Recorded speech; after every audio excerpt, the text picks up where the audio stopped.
Hello friends, అందరికీ ముందుగా happy Navratri. Dasara నవరాత్రిలో అమ్మవారిని 3వ రోజు మనం అన్నపూర్ణాదేవిగా ఆరాధిస్తాం. అమ్మవారికి 3వ రోజు ప్రసాదంగా కొబ్బరన్నం చేసుకుంటాము.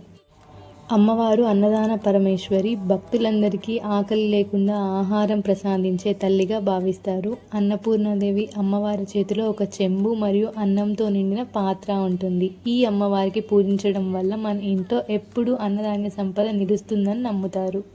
అన్నపూర్ణాదేవికి నైవేద్యం ఎలా చేసుకోవాలో ఈ వీడియోలో చూసేద్దాం.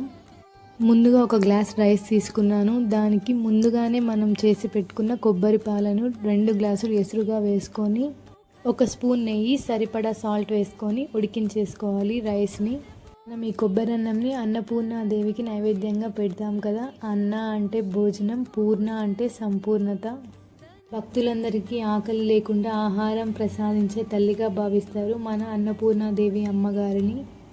మన రైస్ ఉడికిపోయింది కాబట్టి పక్కన పెట్టేసుకొని, నెక్స్ట్ ప్యాన్లో కొంచెం ఆయిల్ వేసుకొని, తాలింపు గింజలు, కొంచెం మిరియాలు, ఎండుమిర్చి, పచ్చిమిర్చి, కరివేపాకు, ఇంగువ వేసుకొని, క్యాష్నట్స్ కూడా లైట్ బ్రౌన్ కలర్లో వచ్చేంత వరకు వేయించుకోవాలి.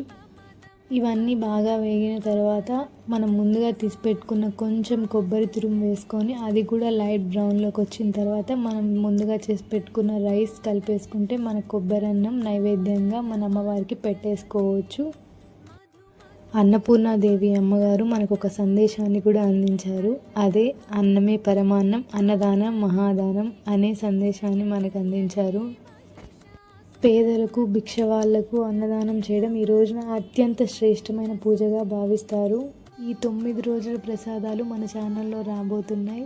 ట్రై చేసి అమ్మవారికి సమర్పించండి ప్రసాదాలని. Thank you for supporting us. ఈ వీడియో ఇంకా ఓవర్. Okay, bye.